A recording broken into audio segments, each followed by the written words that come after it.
Hello everyone, welcome back to my channel.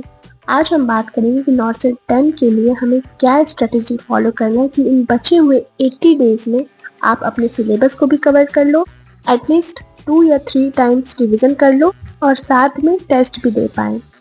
तो बात करते हैं कि आप ये 80 डेज को कैसे मैनेज करोगे। आप अपने इन दिनों को डिवाइड करो।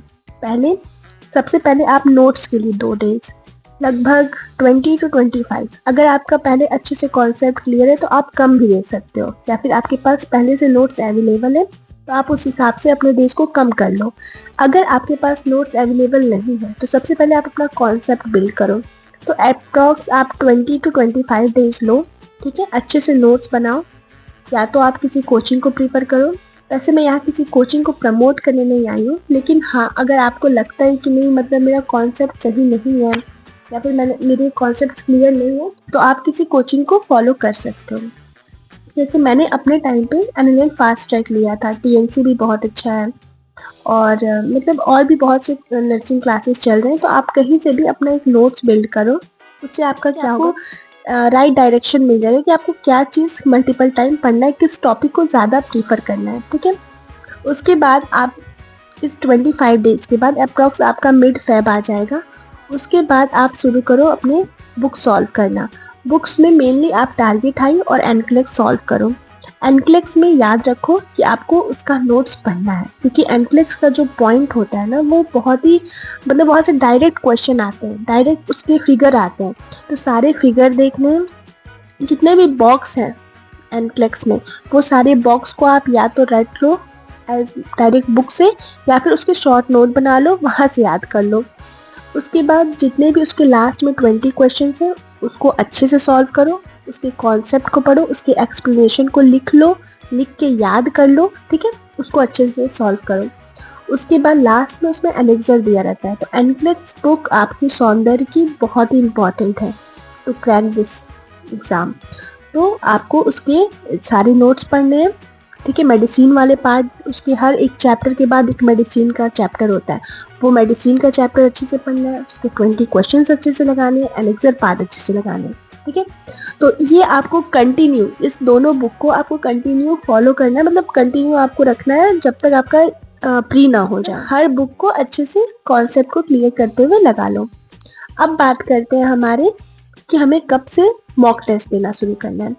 तो आपके नोट्स ख़त्म हो गए यही कोई 25 फेब तक। उसके बाद आपने बुक सॉल्व करना शुरू कर दिया। अब बुक सॉल्व करने के बाद मार्च से लगभग यही 10 मार्च से स्टार्ट करो आप मॉक टेस्ट देना। और मॉक टेस्ट हमेशा आप 2 to 3 डेज पे दो। कंटिन्यू दे पा रहे हो, टाइम निकाल पा रहे हो तो वेल एंड गुड, नहीं निकाल पा रहे हो तो आप 2 to 3 डेज पे दो, लेकिन उसको एनालिसिस करना बहुत ज़रूरी है। टेस्ट देना सिर्फ ज़रूरी नहीं है। आपके स्टार्टिंग में निगेटिव नहीं कम होंगे, बहुत ज़्यादा निगेटिव होंगे, ठीक है। कभी क्वेश्चन नहीं समझ पाओगे, कभी गलती से होता है ना कि कभी मिस्टेक से आता हुआ क्वेश्चन भी हम गलत कर लेते हैं, तो आपका निगेटिव होगा, तो उस पर आपको ध्यान नहीं देना है, ठीक है। आप 10 मार्च से स्टार्ट करो मॉक टेस्ट देना। पहले कंप्लीट हो पा रहा है बुक और नोट्स तो आप पहले स्टार्ट कर दो, नहीं तो 10 मार्च से आप स्टार्ट कर दो। एटलीस्ट 1 मंथ आपको पेपर देना है, कंटिन्यूअस पेपर देना है, 2 to 3 डेज पे कंटिन्यू देना है, ठीक है। उसको अच्छे से एनालिसिस करो, मतलब आप जब जिस दिन पेपर दे रहे हो ना, उस दिन आपका कम से कम 5 से 6 घंटे लग जाएंगे पेपर देने में। उसको प्रॉपर दो, भले आप उस दिन रिविजन कम करो, उस दिन क्वेश्चंस कम लगाओ, लेकिन पेपर अच्छे से दो, ठीक है। उसको एनालिसिस भी अच्छे से करो। उसके बाद आपको उसके एक नोट्स बनानी है, मिस्टेक नोट्स नाम से। आप एक रूटीन बनाओ कि सुबह उठना है, नोट्स जो मेरे पास है मुझे वो रिवाइज करना है, सिर्फ 2 से 3 घंटा रिवाइज करूँगा, ठीक है, या करूँगी। उसको बंद करो, फिर आप उठाओ बुक, सॉल्व करो, टारगेट हाई या एनफ्लेक्स, दोनों में से कोई भी बुक उठाओ, जब तक मतलब 200 क्वेश्चन सॉल्व किया, बंद कर दिया, ठीक है। उसके बाद अगर आज पेपर देने का दिन है तो आप पेपर दो। उसको अगर एनालिसिस कर पा रहे हो तो वेल एंड गुड, नहीं तो आप टुमारो सबसे पहले उठ के उसको एनालिसिस करोगे, नोट्स में लिखोगे, मिस्टेक नोट्स में। उसके बाद फिर बुक सॉल्व करोगे, रिवाइज करोगे, और रिवीजन में आपको ये मिस्टेक कॉपी को भी रिवाइज करना है, ठीक है। आप इसको कंटिन्यू रखोगे टिल योर प्री एग्जाम। फिर उसके बाद जब मेंस आता है तो फिर हम मेंस की आगे बात करेंगे। पहले प्री तक आपको यही कंटिन्यू टेस्ट करना है, मॉक टेस्ट देना है, रिवीजन रखना है और बुक सॉल्व करनी है।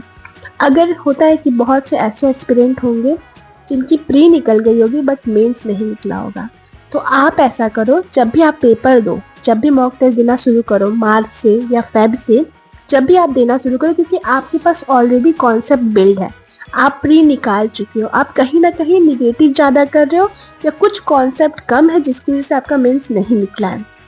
तो आपको क्या करना है, जब भी आप मॉक टेस्ट देना शुरू करो तो आप सबसे पहले मेंस ही दो, आप प्री के पेपर मत दो। आप कंटिन्यूअस 1-1.5 महीने, मतलब फेब से लेकर के मार्च तक या फिर मार्च से स्टार्टिंग मार्च लेकर के अप्रैल तक आप कंटिन्यूअस उसको मेंस पेपर दो, और जैसे ही आपका प्री रहे उसके 1 वीक पहले आप टेस्ट पेपर दो। प्री आपका ऑलरेडी हो जा रहा है, आप मेंस पे ज़्यादा फोकस करो और अच्छे से उसको सॉल्व करो। तो all the very best to each of you, और हमेशा याद रखना आप क्लियर कर सकते हो, आप ये एग्ज़ाम निकाल सकते हो। अगर कोई भी डाउट हो, किसी टॉपिक पे आपको वीडियो चाहिए तो प्लीज़ कमेंट। अगर आपको ये वीडियो हेल्पफुल लगा हो तो प्लीज़ चैनल को सब्सक्राइब करें और वीडियो को लाइक एंड शेयर ज़रूर करें।